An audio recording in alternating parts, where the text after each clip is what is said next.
Hey guys, it's such a good day today. This is early April. It's April, is it April 1st? Yeah, April April 1st. Fool's. So anyhow, it's a cloudy day. It's cool. And I have some perennials that I want to divide and plant, uh, which are my creeping phlox that are up here. I want some of that down the farther garden. Up here, we're going to be dividing out a little pup out of the primrose. Easy to do. I've done that before when they're in bloom on a nice, cool, cloudy day. They continue to bloom. They say wait till they're through blooming, but then by then the garden's up and growing and I don't see a spot for them. The main reason we're doing all this today, and bulbs, and we'll be digging up some bulbs and get them planted in other areas where they have quit blooming, but I know what their colors are. And then you can see the space that you have that you needed, to add to some daffodils. That's what I do. I just divide what I have because I like the colors. I like to keep it simple. White with maybe a yellow center, white on white, white with a yellow center, or all yellow. And that's what I'm keeping mine to. And I do have the mid-season, and I still have some late ones getting ready to bloom. And I just noticed that it's nice to have those come out like the 1st of April, so you have some color till everything takes over. So let's get started up here. With creeping phlox, it doesn't take much. They are shallow, usually shallow rooted. And I just come in here and I'm going to take my hory and dig up a nice clump to put down on my other little rock wall down there, because I like seeing this. And what's nice, this stays evergreen. Your creeping phlox doesn't require much. It likes a little bit of compost. I never really fertilize these. I just dig it up, and they're great to spread, but they're not invasive. So I'm going to take this nice big clump, and I have a hole ready for it. I was telling Reg, I've gone ahead and done a lot of little work earlier this morning because he's in shorts and it's 40 degrees. He's going to be colder than what he thinks. I have on a t-shirt, long sleeve shirt, flannel shirt, and a sweater, and he has shorts on. Anyhow, aren't these beautiful? Oh, I just love the primrose right now. I divided some of these out last year, and I like keeping the solid color going through this garden. But again, look at this pup. When I say pup, here is one whole plant here, and you can see how lovely it is. But right here, you can see I have two little plants here, but I'm going to put both of those in this spot right here. And I better get my shovel. I was being optimistic here. So we'll get those dug up and put a little compost. They won't even know they've been moved. The weather looks good this week. It's supposed to warm a little bit. And like I said, I've done this before with my primroses. They really handle movement. Look at this clay soil. That's why I have to put some compost in there. This has been... Let's get that clay out of there. Set it aside by my peonies that are coming up. And that's my compost in here. We'll water it in, and they should not even know that they've been moved.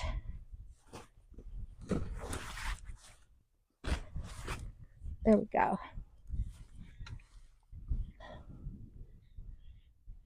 There we go. So look at that. This is just going to go right in this hole. I love how the primrose can, give you back so many nice plants. If I wanted to today, I could separate this out again, but I'm not. I'm going to wait till it has a chance to get a little bit bigger next year. But I like the way this is looking, the way it curves through there. I'm going to go ahead and put the rest of this compost all around my sweet little plant.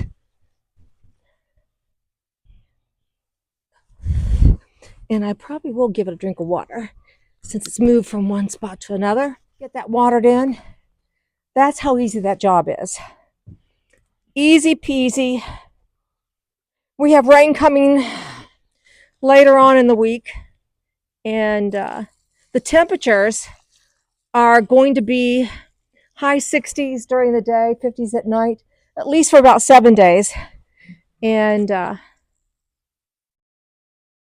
that'll be just perfect.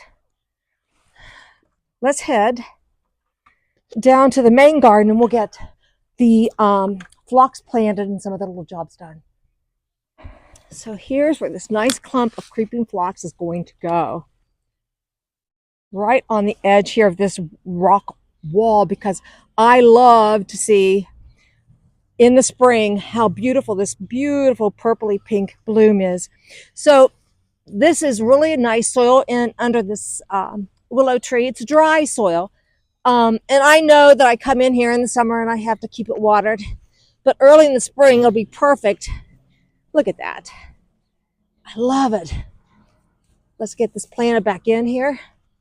Get some compost. Compost is good for all your plants. If you don't have creeping phlox, it's one of the easiest spring bloomers to maintain.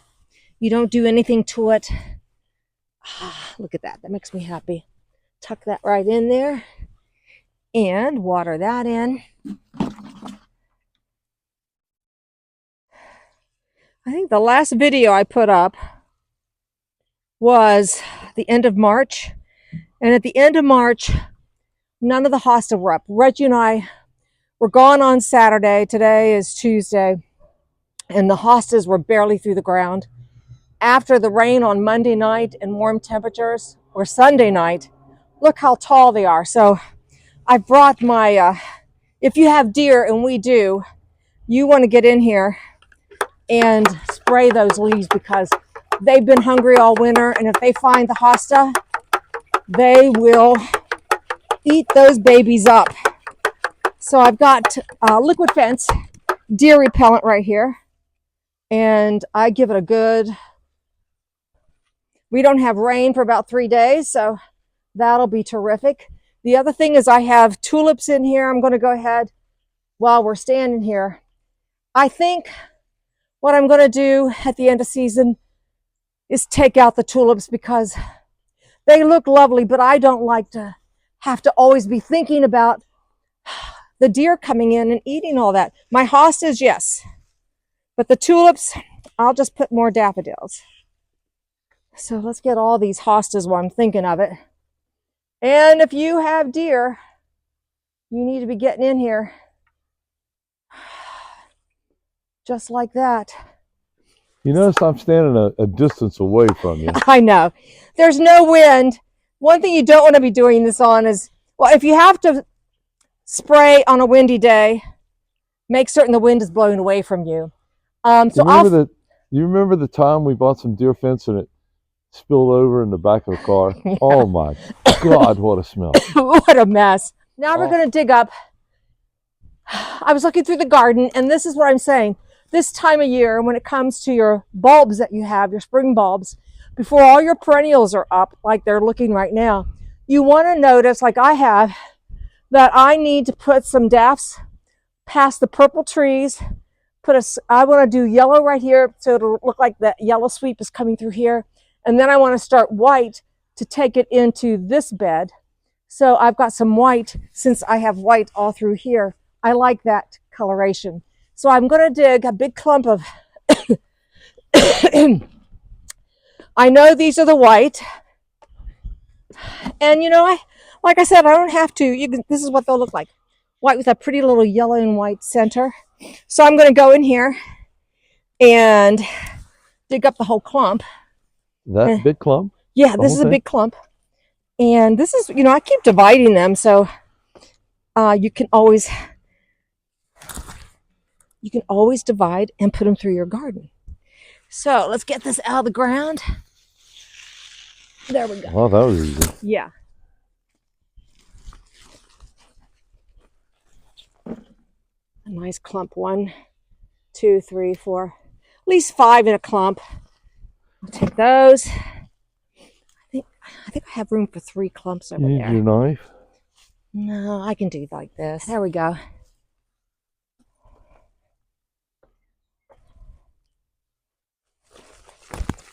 This clump will stay up here. Oh, this is great.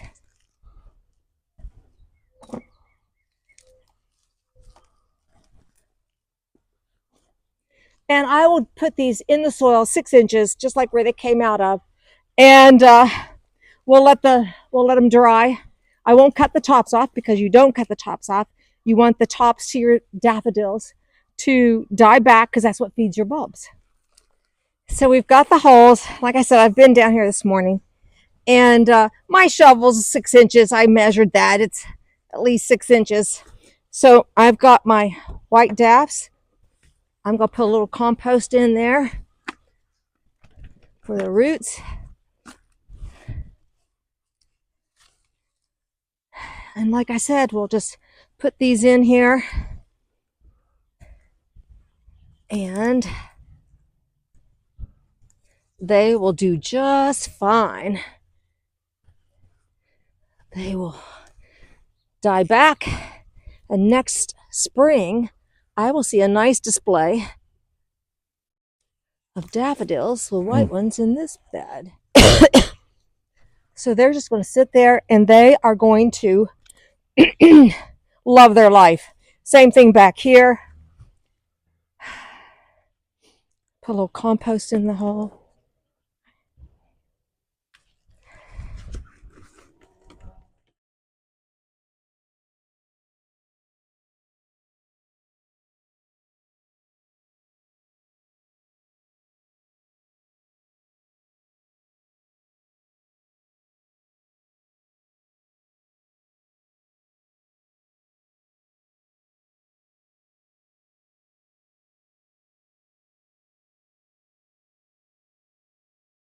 Here, plop it in there.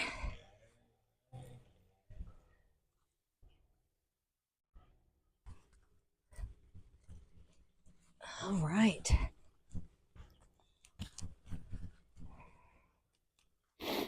Now, to me, it looks like you killed those things. What? I said, to me, it looks like you killed those. Oh, well, what I've done. I'm not a gardener. Of course, because they're not, you can look around all the other daffodils that have quit blooming. Their leaves are still standing up. These are okay because I just want the leaves to die now and feed the bulb.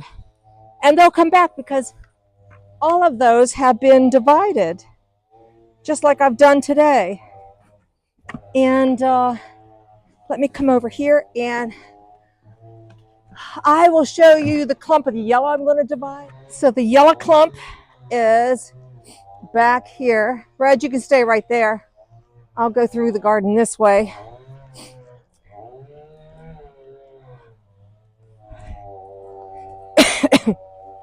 And it's this big clump here.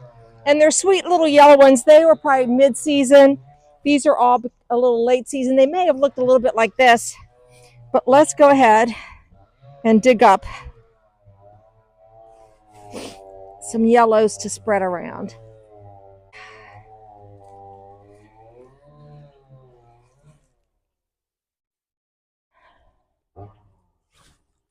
There's that.